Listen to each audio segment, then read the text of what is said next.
ಹರೇ ರಾಮ. ಗುರುರ್ಬ್ರಹ್ಮ ಗುರುರ್ವಿಷ್ಣು ಗುರುರ್ದೇವೋ ಮಹೇಶ್ವರ ಗುರು ಸಾಕ್ಷಾತ್ ಪರಂ ಬ್ರಹ್ಮ ತಸ್ಮೈ ಶ್ರೀ ಗುರವೇ ನಮಃ.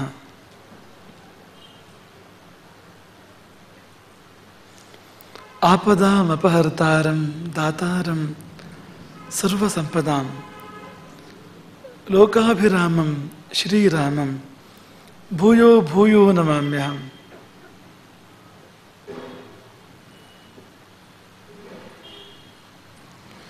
ಅಂಜನಾನಂದನಂ ವೀರಂ ಜಾನಕೀ ಶೋಕನಾಶನಂ ಕಪೀಶಂ ಅಕ್ಷಹಂತಾರಂ ವಂದೇ ಲಂಕಾ ಭಯಂಕರಂ.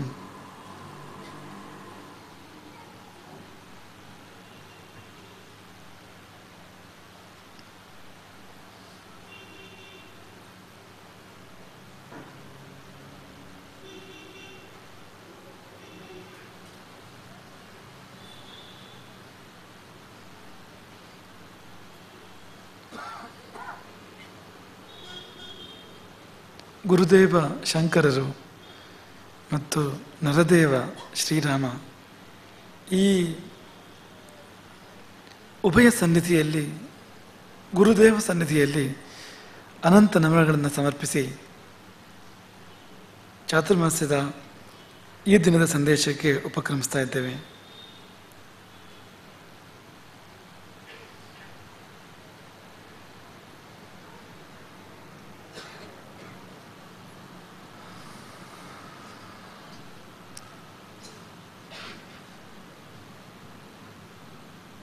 ಆತ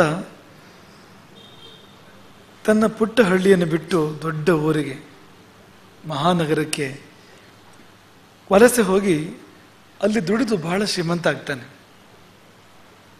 ದೊಡ್ಡ ಶ್ರೀಮಂತನಾಗ್ತಾನೆ. ದೊಡ್ಡ ಶ್ರೀಮಂತನಾದ ಮೇಲೆ ಒಂದು ಮನೆ ಖರೀದಿ ಮಾಡ್ತಾನೆ. ಮನೆ ಅಂದರೆ ಮಹಾನಗರಿಯಲ್ಲಿ ಮನೆ ಖರೀದಿ ಮಾಡೋದು ಬಹಳ ಕಷ್ಟದ ಕೆಲಸ ಅದು. ಅಂದರೆ ಅದಕ್ಕೆ ಶ್ರೀಮಂತ ಆದರೂ ಸಾಲದು, ಅತಿ ಶ್ರೀಮಂತ ಆದರೂ ಸಾಲದು, ಅತ್ಯಂತ ಶ್ರೀಮಂತನಾಗಬೇಕಾಗ್ತದೆ. ಹಾಗಾಗಿ ಆತ ಖರೀದಿ ಮಾಡಿದ ಒಂದು ಫ್ಲ್ಯಾಟ್. ಅದಕ್ಕೆ ತುಂಬ ಬೆಲೆ ಇದೆ ಮಹಾನಗರಗಳಲ್ಲಿ.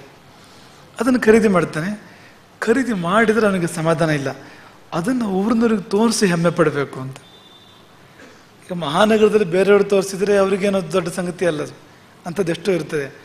ಹಳ್ಳಿ ಜನಗಳಿಗೆ ಬಹಳ ವಿಶೇಷ ಅದು. ಹಾಗಾಗಿ ತನ್ನ ಹಳ್ಳಿಯಿಂದ ಜನ ಕರ್ಕೊಂಡು ಬಂದು ಅವ್ರಿಗೆ ಅದೆಲ್ಲ ತೋರಿಸಿ ತನ್ನ ಹೆಚ್ಚುಗಾರಿಕೆಯನ್ನು ಪ್ರದರ್ಶನ ಮಾಡಬೇಕು, ತಾನು ಎಷ್ಟು ಶ್ರೀಮಂತ ಅಂತ ತೋರಿಸ್ಬೇಕು, ತನ್ನ ದುಡ್ಡಿನ ಒಂದು ಬಲವನ್ನು ತೋರಿಸ್ಬೇಕು ಅಂತ ಅವನಿಗೆ ಆಸೆ ಆಗ್ತದೆ. ಹಳ್ಳಿಯಿಂದ ವೃದ್ಧರೊಬ್ಬರನ್ನು ಕರ್ಕೊಂಡು ಬರ್ತಾನೆ, ಹಳೆಯ ಜನ ಒಬ್ಬರನ್ನು ಕರ್ಕೊಂಡು ಬರ್ತಾನೆ. ಬಂದು ಅವ್ರಿಗೆ ತೋರಿಸ್ತಾನೆ, ನೋಡಿ ಹೇಗಿದೆ ನೆಲ, ಹೇಗಿದೆ ಕಿಟಕಿ, ಹೇಗಿದೆ ಪರದೆಗಳು, ಸೋಫಾ ಹೇಗಿದೆ ನೋಡಿ, ಏರ್ ಕಂಡೀಷನ್ ಹೇಗಿದೆ ನೋಡಿ, ಒಂದೊಂದನ್ನು ತೋರಿಸ್ತಾನೆ. ಎಲ್ಲ ಉತ್ಕೃಷ್ಟ ದರ್ಜೆಯದ್ದು, ಎಲ್ಲ ತುಂಬ ಬೆಲೆ ಬಾಳುವಂಥದ್ದು. ಎಲ್ಲ ನೋಡಿದ್ರಂಥವ್ರು. ಆಮೇಲೆ ಒಂದು ಸರಳ ಪ್ರಶ್ನೆ ಕೇಳ್ತಾರವರು. ಆ ಸರಳ ಪ್ರಶ್ನೆ ಏನಂದರೆ, ನೆಲ ತೋರಿಸಿ ಈ ನೆಲ ನಿಂದ ಅಂತ. ಹೌದು ನಂದು ಅಂತ ಹೇಳ್ತಾನೆ. ಅಂದ್ರೆ ನಿಂದು ಮಾತ್ರವಾ ಅಂತ ಕೇಳ್ತಾರವರು.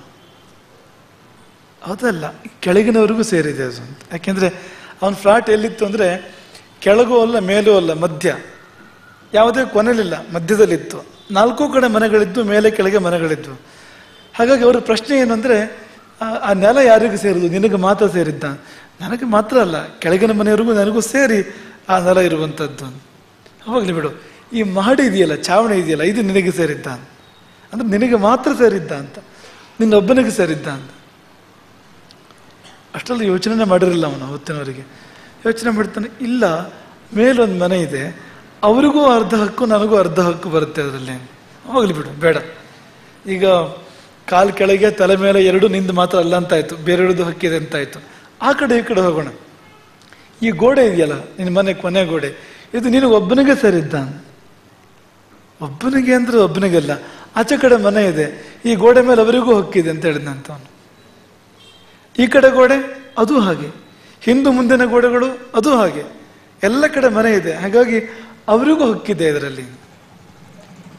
ಲಿಫ್ಟಲ್ಲಿ ಬಂದಿದ್ದವರು ಮೇಲೆ ಆ ಮನೆಗೆ ಲಿಫ್ಟ್ ತೋರಿಸಿ ಕೇಳಿದ್ರಂತೆ, ಇದು ನಿನಗೊಬ್ಬನಿಗೆ ಸೇರಿದ್ದ? ಇಲ್ಲ, ಇದು ಇಡೀ ಸೊಸೈಟಿಗೆ ಸೇರಿದ್ದು ಅಂತ. ಎಲ್ಲ ಮನೆಗೂ ಸೇರಿದ್ದು ಲಿಫ್ಟ್. ಅದು ಆ ಮೆಟ್ಟಿಲುಗಳಿದೆ ಅಲ್ಲಿ, ಮೇಲೆ ಹತ್ತಿ ಬರೋ ಮೆಟ್ಟಿಲುಗಳು, ಇದು ನಿನಗೊಬ್ಬನಿಗೆ ಸೇರಿದ್ದ? ಅಲ್ಲ, ಎಲ್ಲ ಮನೆಯವರಿಗೂ ಹಕ್ಕಿದೆ ಆ ಮೆಟ್ಲಲ್ಲಿ. ಕೊನೆಗೆ ಎಲ್ಲಿವರೆಗೆ ಬಂತು ಅನ್ನೋ ಪರಿಸ್ಥಿತಿ ಅಂದರೆ, ಈಗ ನಿನ್ನ ಮನೆಗೆ ನೀರು ಬರ್ತದೆ, ಅದು ನಿನಗೆ ಮಾತ್ರ ಸೇರಿದ್ದ?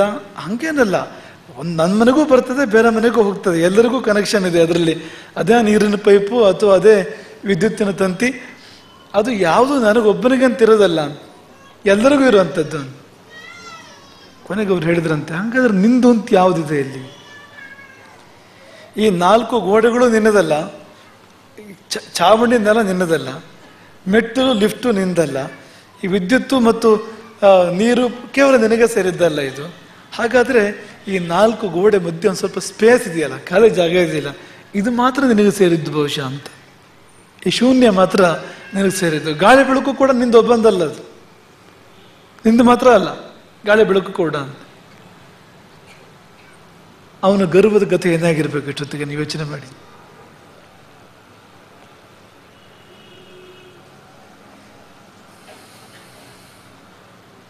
ಮುಕ್ತಿ ಅಂದರೆ ಏನು ಮತ್ತು ಭವಬಂಧನ ಅಂದರೆ ಏನು ಅನ್ನೋದನ್ನು ಎರಡೆರಡೇ ಪದಗಳಲ್ಲಿ ಪ್ರಾಚೀನರು ವಿವರಣೆ ಕೊಟ್ಟಿದ್ದಾರೆ. 2 ಪದೇ ಬಂಧ ಮೋಕ್ಷಾಯ. ಈಗ ಬಂಧನ ಮತ್ತು ಮುಕ್ತಿ ಇದ್ರ ಬಗ್ಗೆ ಸಹಸ್ರಾರು ಗ್ರಂಥಗಳಿದೆ. ಎಷ್ಟೋ ಪಂಡಿತರು ವ್ಯಾಖ್ಯಾನ ಮಾಡಿಬಿಟ್ಟಿದ್ದಾರೆ, ವಾಕ್ಯಾರ್ಥ ಮಾಡಿದ್ದಾರೆ. ಈ ಇಡೀ ನಮ್ಮ ಈ ರಾಮಚ್ಛಾಯ ಸಭಾಂಗಣ ತುಂಬಿ ಹೋಗ್ಬೋದು, ಅಷ್ಟು ಪುಸ್ತಕಗಳು ಬಂದ್ಬಿಟ್ಟಿವೆ. ಮುಕ್ತಿ ಅಂದ್ರೆ ಏನು, ಬಂಧನ ಸಂಸಾರ ಅಂದ್ರೆ ಏನು ಅನ್ನೋ ಬಗ್ಗೆ. ಆದರೆ ಅಷ್ಟೆಲ್ಲ ಬೇಡಪ್ಪ, 1 ಪದ 2 ಪದದಲ್ಲಿ ಮುಕ್ತಿ ಅಂದ್ರೆ ಏನು, ಬಂಧನ ಅಂದ್ರೆ ಏನು ನಾನು ಹೇಳ್ತೇನೆ ಅಂತ ಒಬ್ಬರು ಪ್ರಾಚೀನರು ಹೀಗೆ ವಿವರಣೆ ಕೊಟ್ಟರು. 2 ಪದೇ ಬಂಧ ಮೋಕ್ಷಾಯ. ಬಂಧಕ್ಕೂ ಮೋಕ್ಷಕ್ಕೂ 2 ಪದಗಳು, ಬಂಧಕ್ಕೆ 1 ಪದ. ಮಮೇತಿ ನಮಮೇತಿ ಚಾನ್. ಮಮೇತಿ ಬದ್ಧತೆ ಜಂತು. ಮಮ ಅಂದ್ರೆ ಬಂಧನ ಅಂತ, ನ ಮಮ ಅಂದ್ರೆ ಮುಕ್ತಿ. ಮಮ ನ ಮಮ ಅಷ್ಟೇ. ಮುಕ್ತಿ ವ್ಯಾಖ್ಯಾನ ಏನು ಅಂದರೆ ನ ಮಮ ಅಂತ. ಬಂಧನದ ವ್ಯಾಖ್ಯಾನ ಏನು ಅಂದರೆ ಮಮ. ಈ ದಾನಿಗೆನ ಕೊಡಬೇಕಾದ್ರೆ ಭಟ್ರು ಹೇಳಿಸ್ತಾರೆ ನೋಡಿ, ನಮ್ಮಮ್ಮ ಅಂತ ಹೇಳಿಸ್ತಾರೆ ದಾನ ಕೊಡಬೇಕಾದ್ರೆ.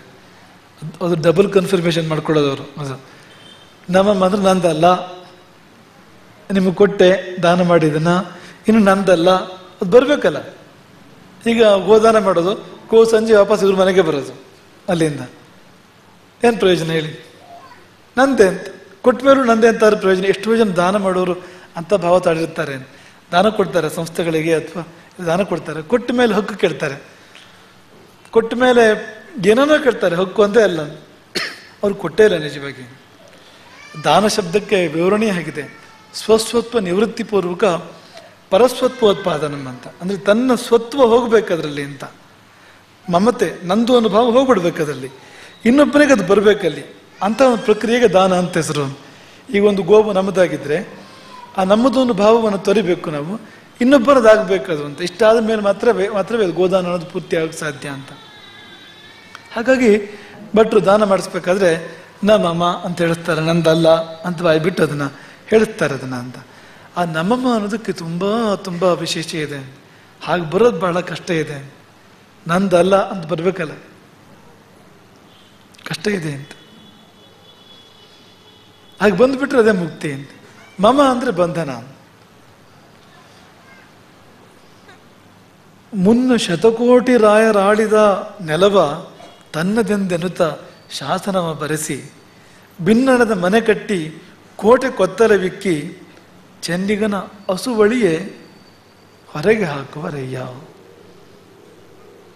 ಎಂಥ ಪಂಕ್ತಿಗಳು ಅಂದರೆ, ಇದು ರಾಜನ ಕಥೆ, ಇದು ಮಹಾರಾಜನ ಕಥೆ. ಇದು ಅವನು ಮಾಮ ನಮ್ಮದ ಒಂದು ವ್ಯಾಖ್ಯಾನ ಇದು ಅಂತ. ಮುನ್ನ ಶತಕೋಟಿ ರಾಜರಾಳಿದ ನೆಲವ ತನ್ನದೆಂತೆಣಿಸಿ ತನ್ನದೆಂದೆನ್ನುತ್ತಾ. ಇವನು ಯಾವನೋ, ಇವನಿಗಿಂತ ಮೊದಲು ಕೋಟಿಂದ್ರ ಜನ ಆಡ್ಬಿಟ್ಟಿದ್ದಾರೆ.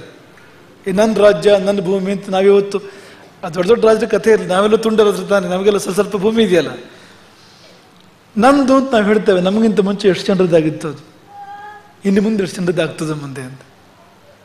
ಹಾಗಾಗಿ ಮುನ್ನ ಶತಕೋಟಿ ರಾಜರಾಡಿದ್ದ ನೆಲವ ತನ್ನದೆಂದೆನುತ ಅಂದ್ಕೊಂಡ್ರೆ ಮುಗಿಲಿಲ್ಲ ಅಲ್ಲಿಗೆ. ಶಾಸನವ ಬರೆಸಿ ಭಿನ್ನಣದ ಮನೆ ಕಟ್ಟಿ ಕೋಟೆ ಕೊತ್ತಲೆ ಬೆಕ್ಕಿ ಚೆಲುವ ಚೆನ್ನಿಗ ರಾಯ ಅವನ ಹಸುವಳಿಗೆ ಹೊರಗೆ ಹಾಕುವರಯ್ಯ. ಆ ಮನೆಯಿಂದ ಹೊರಗೆ ಹಾಕ್ತಾರ ಅವನನ್ನ, ಆ ಮನೆಯೊಳಗೆ ಇಟ್ಕೊಡ್ತಾರ. ಎಂತಹ ದೊಡ್ಡ ಶ್ರೀಮಂತನೇ ಆದರೂ ಸತ್ತು ಹೋದ್ಮೇಲೆ ಮನೆಯೊಳಗೆ ಇಟ್ಕೊಡ್ತಾರ, ಇಲ್ಲ ತಾನೆ? ಹೊರಗೆ ಹಾಕ್ತಾರೆ. ಅಷ್ಟು ಬೆಲೆ ಇಲ್ಲ ಅಂತ. ಇಲ್ಲ ಒಂದು ಹರಿಕತೆ ದಾಸರು ಹೇಳ್ತಾರೆ ಒಂದ್ ಕಡೆ, ಏನಂದ್ರೆ ಈ ಚಪ್ಪಲಿಗೆ ಜಾಸ್ತಿ ಬೆಲೆಯೋ ನಮಗೆ ಜಾಸ್ತಿ ಬೆಲೆಯೋ ಅಂತ. ಬಹಳ ಚೆನ್ನಾಗಿದೆ ಅದು. ಅಲ್ಲಿ ಚಪ್ಪಲಿಗೆ ಜಾಸ್ತಿ ಬೆಲೆ ಅಂತ. ಯಾಕೆಂದ್ರೆ ಈಗ ಯಾರ್ದಾದ್ರು ನಮ್ಮ ಮನೆ ಇಲ್ಲ, ಯಾರ್ದೋ ಮನೆಯಲ್ಲಿ ಸ್ವಲ್ಪ ಹೊತ್ತು ಅಂಗಡದಲ್ಲಿ ಚಪ್ಪಲಿ ಬಿಟ್ಟಿರ್ತಾನೆ, ಎಲ್ಲೂ ಹೋಗ್ಬರ್ತಾನೆ ಪಕ್ಕದಲ್ಲಿ ಅಂತಂದ್ರೆ ಇಟ್ಕೊಳ್ತಾರೆ ಚಪ್ಪಲಿನ ಅಂಗಡದಲ್ಲಿ. ಅದೇ ಶವವನ್ನ ಅಂದ್ರೆ ನಾವು ಅಡಿದು ಹೋದ್ಮೇಲೆ, ಹಸು ಒಡೆದ ಮೇಲೆ ಆ ಶವವನ್ನ ಇಲ್ಲಿ ಬಂದು ಒಂದು ಅರ್ಧ ಗಂಟೆ ನಿಮ್ಮಲ್ಲಿ ಇಟ್ಕೊಂಡು ಯಾರು ಇಟ್ಕೊಳ್ತಾರೆ. ಚಪ್ಪಲಿಗಿರೋ ಒಂದು ಬೆಲೆ ಅದಕ್ಕಿಲ್ಲ ಅಂತ. ಈ ಮಮ ಅಂತ ನಾವು ಯಾವ ಶರೀರವನ್ನು ಹೇಳ್ತೇವೆ, ನಂದು ಅಂತಲೂ ಇಲ್ಲ, ನಾನು ಅಂತಲೇ ಹೆಚ್ಚು ಕಡಿಮೆ ಆ ಶರೀರವನ್ನು ಹೇಳಿಬಿಡುತ್ತೇವೆ ನಾವು. ಅದರ ಕಥೆ ಏನು ಅಂದರೆ, ಆ ದಿನ ಬಂತು ಅಂದರೆ ನಮ್ಮ ಮನೇಲೇ ಜಾಗ ಇಲ್ಲ ಅದಕ್ಕೆ ಅಂತ. ಈ ಪ್ರಪಂಚದಲ್ಲಿ ಎಲ್ಲೂ ಜಾಗ ಇಲ್ಲ, ಅದು ಅದಾಗಿರ್ಲಿಕ್ಕೆ ಸಾಧ್ಯ ಇಲ್ಲ, ಅದು ಅಳಿದೇ ಹೋಗ್ತದೆ, ಇಲ್ಲ ಆಗಿಬಿಡ್ತದೆ ಅದು ಅಂತ. ಹಾಗಾಗಿ ಈ ಮಮಕ್ಕೆ ದೊಡ್ಡ ಅರ್ಥವೇ ಇಲ್ಲ ಅಂತ, ಅದು ಉಳಿಯೋದಿಲ್ಲ ಹಾಗೆ ಅಂತ. ನೀವು ಎಷ್ಟೇ ಪ್ರಯತ್ನ ಪಟ್ಟರು ಅದನ್ನು ಹಾಗೆ ಉಳಿಸ್ಕೊಳ್ಳೋಕೆ ಸಾಧ್ಯ ಇಲ್ಲ ಅಂತ. ಭರ್ತೃಹರಿ ಹೇಳ್ತಾನೆ ಇದೇ ಚಕ್ರವರ್ತಿಗಳ ಮಮತೆಯ ಬಗ್ಗೆ, ನನ್ನದು ಆ ಹಮ್ಮಿನ ಬಗ್ಗೆ ಭರ್ತೃಹರಿ ಹೇಳ್ತಾನೆ ಒಂದು ಕಡೆಗೆ. ಸಾ ರಮ್ಯಾ ನಗರಿ, ಅದೊಂದು ಬಹಳ ರಮ್ಯವಾದ ನಗರಿ, ಸುಂದರವಾದ ನಗರಿ. ಮಹಾಂಸ ನೃಪತಿ, ಅದಕ್ಕೆ ಒಬ್ಬ ದೊಡ್ಡ ರಾಜ, ಚಕ್ರವರ್ತಿ ಅವನು, ಸಮ್ರಾಟ ಅವನು. ಸಾಮಂತ ಚಕ್ರಂಚಿತವನು, ಚಕ್ರವರ್ತಿ ಅಂದಮೇಲೆ ಸಾಮಂತರು ಇರಲೇಬೇಕಲ್ಲ, ಅವನ ಅಧೀನ ರಾಜರುಗಳು ಅವರ ದೊಡ್ಡ ಬಳಗವೇ ಇದೆ, ದೊಡ್ಡ ಮಂಡಲ ಇದೆ ಅವರಿದ್ದು ಅಂತ. ಹಾಗಾಗಿ ಸಾಮಂತ ಚಕ್ರಂಚಿತವನು.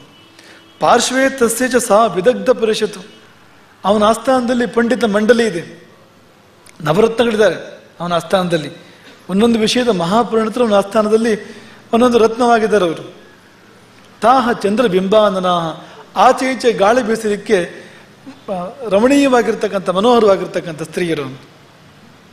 ಉದ್ವೃತ್ತ ಸಚ ರಾಜಪುತ್ರ ನಿವಾಹ, ರಾಜಕುಮಾರರ ಬಳಗ ಅವನ ಸುತ್ತಮುತ್ತ, ಅವನ ಮಕ್ಕಳು, ತಮ್ಮನ ಮಕ್ಕಳು, ಅಣ್ಣನ ಮಕ್ಕಳು, ಚಿಕ್ಕಪ್ಪನ ಮಕ್ಕಳು. ತೇ ಬಂದಿನಃ, ಒಂದಿ ಮಾಗದರುಗಳು, ಇವನ್ನ ಸ್ತುತಿಗಾತಿಯನ್ನು ಹಾಡುವಂಥವ್ರು, ಯಶೋಗಾತಿಯನ್ನು ಇರೋದು ಇಲ್ಲೋದು ಎಲ್ಲ ಸೇರಿಸಿ ಹಾಡಂತಾರವರು. ತೇ ಕಥಾಹ, ಅವನ ಸಾಹಸ ಚರಿತ್ರೆಗಳು, ಅವನು ಗೆದ್ದ ಯುದ್ಧಗಳು. ಇಷ್ಟೆಲ್ಲ 3 ಚರಣದಲ್ಲಿ ಹೇಳಿ ಭರ್ತೃಹರಿ ಶೋಕದ 4ನೇ ಚರಣದಲ್ಲಿ ಹೇಳ್ತಾನೆ, ಸರ್ವಂ ಯಸ್ಯ ವಶಾತ್ ಅಗಾತು ಸ್ಮೃತಿಪಥಂ, ಎಲ್ಲ ಈಗಿಲ್ಲ. ಸ್ಮೃತಿಪಥಂ ಅಂದರೆ ಎಲ್ಲ ನೆನಪು ಈಗ ಅಷ್ಟೇ ಅಂತ, ಕಳೆದು ಹೋಗಿದೆ. ಭೋಜರಾಜ ಅಂತ ತಗೊಂಡ್ರೆ ನೆನಪು ಅಷ್ಟೇ ಅದೊಂದು ಅಂತ. ವಿಕ್ರಮಾದಿತ್ಯ ಅಂದರೆ ನೆನಪು ಅಷ್ಟೇ ಅದೊಂದು, ಬೇರೆ ಏನೂ ಅಲ್ಲ. ಕಾಲಾಯ ತಸ್ಮೈ ನಮಃ, ಅವನ ಪ್ರಭಾವದು, ಕಾಲದ ಪ್ರಭಾವದು. ಅದೆಲ್ಲವನ್ನು ವಾಸ್ತವದಿಂದ ನೆನಪಿಗೆ, ವರ್ತಮಾನದಿಂದ ಭೂತಕ್ಕೆ ಅವನು ಕಳಿಸ್ಬಿಡ್ತಾನೆ, ಯಾವುದು ಉಳಿಯೋದಿಲ್ಲ ಅಂತ. ಭೋಜ ಅನ್ನುವಾಗ ನಮಗೆ ನೆನಪಾಗ್ತದೆ, ಈ ಮಮ ನಮಗೆ ಸಂಬಂಧಪಟ್ಟಾಗ ಭೋಜ ದೊಡ್ಡ ಮಾತನಾಡಿದ್ದಾನೆ. ನೀವು ಕೇಳಿದ್ದೀರಿ ಇದನ್ನ. ಭೋಜನ ತಂದೆ ಭೋಜ ಚಿಕ್ಕವನಾಗಿದ್ದಾಗಲೇ ತಿರ್ಕೊಂಡು ಬಿಡ್ತಾನೆ. ಸಿಂಧೂಲ ಅನ್ನುವ ರಾಜ ಅವನು. ಭೋಜನ ಎಳವೆಯಲ್ಲಿ ರಾಜ ತಿರ್ಕೊಂಡು ಬಿಡ್ತಾನೆ, ತಂದೆ ತಿರ್ಕೊಂಡು ಬಿಡ್ತಾನೆ. ನಿಜವಾದ ಸಿಂಹಾಸನದ ಉತ್ತರಾಧಿಕಾರಿ ಭೋಜ, ಸಿಂಧೂಲನ ಮಗ ಭೋಜ. ಆದರೆ ಅವನಿನ್ನು ತುಂಬ ಚಿಕ್ಕವನು, 5 ವರ್ಷ ಅವನಿಗಷ್ಟೇ.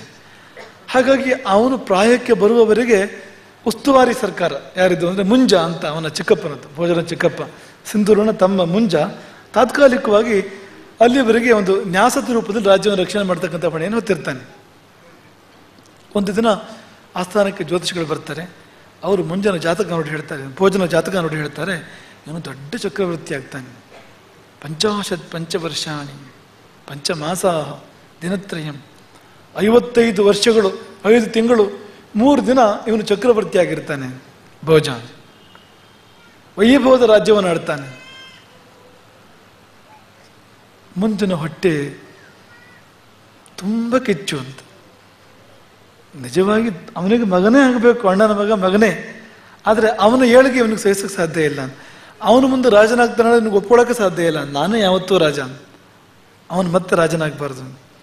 ಅದಕ್ಕಾಗಿ ಏನು ಮಾಡಿದಂತೆ ಅಂದರೆ, ಸದ್ಯಕ್ಕೆಲ್ಲ ಇವನ ಕೈಯಲ್ಲಿ ಇದೆಯಲ್ಲ, ಕಟುಕರನ್ನು ಕರೆದು ಈ ಈ ಈ ಹುಡುಗನನ್ನು ಕಾಡಿಗೆ ಕರ್ಕೊಂಡು ಹೋಗಿ ತಲೆ ಕತ್ತರಿಸ್ಬಿಡಿ, ಅವನು ಹೇಗೆ ರಾಜನಾಗ್ತಾವ ನೋಡೋಣ. ಕಟುಕು ಕುಮಾರ ಭೋಜನನ್ನ ಕಾಡಿಗೆ ಕರ್ಕೊಂಡು ಹೋದ್ರು. ಮೊದಲು ಗೊತ್ತಿಲ್ಲ ಅವನಿಗೆ, ಕೊನೆಗೆ ಗೊತ್ತಾಯ್ತು. ಆ ಕ್ಷಣ ಬಂದಾಗ ಗೊತ್ತಾಯ್ತು. ಅವ್ರು ಹೇಳಿದರು, ನಿಮ್ಮ ಚಿಕ್ಕಪ್ಪನ ಅಪ್ಪಣೆ ಆಗಿದೆ, ನಿನ್ನ ತಲೆ ಕಡಿಬೇಕು ಅಂತ. ನಿನ್ನ ತಲೆ ಕಡಿತೀವಿ, ಏನಾದ್ರು ಸಂದೇಶ ಇದ್ದರೆ ಕೊಡು, ಚಿಕ್ಕಪ್ಪನಿಗೆ ಮುಟ್ಟಿಸ್ತೀವಿ ಅದನ್ನು.